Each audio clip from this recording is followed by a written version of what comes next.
நம்மளால இப்ப இருக்கக்கூடிய காலகட்டத்துல கோயிலுக்கு போனாலே அங்க ஒரு அரை மணி நேரம் கூட நம்முடைய மௌன விரதம் அப்படின்றத நம்மளால கடைபிடிக்க முடியல.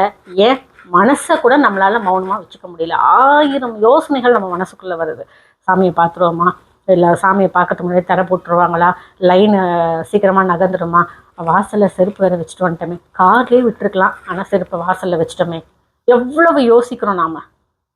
இவ்வளவு சிந்தனைகள் மனசுக்குள்ள ஓடிக்கிட்டு இருக்கும்போது நம்முடைய பிரார்த்தனைகள் நமக்கு பலன் தருமா சொல்லுங்க? அதாவது தினம்தோறும் நம்மளால முடியும் அப்படின்னு சொன்னா தினம்தோறும் நாம மௌன விரதம் அப்படின்றது இருக்கலாம். நாம என்னங்க வீட்டுல சதா பேசிட்டேவா இருக்கோம் இல்லையே. நமக்குன்னு சில ஓய்வு நேரம் அப்படின்றது கிடைக்கதானே செய்யுது. அந்த ஓய்வு நேரத்தை நாம என்ன பண்றோம்? மொபைல் எடுக்கிறோம், ஏதாவது பிரச்சனைகள், ஏதாவது சண்டைகள், இல்லை ஏதாவது சீரியல் அதை அப்படியே மொபைலில் பார்க்கறது, இதெல்லாம் பார்க்கும்போது அடுத்தது என்ன ஆச்சு, இப்படி ஆயிடுச்சு, அடுத்தது என்ன, ஐயோ அடுத்த வாரமா, இந்த மாதிரி நாம நம்மளுடைய உடல்ல எவ்வளவு உணர்வுகளுக்கு நாம இடம் தரோம் இல்லையா.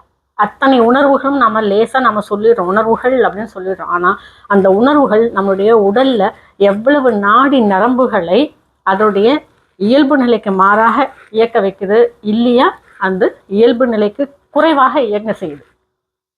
அப்போ நாம ஒரே சீராக இருக்கணும் அப்படின்னு சொன்னா கண்டிப்பா மௌன விரதம் அப்படின்றத நாம கடைபிடிக்கணும்.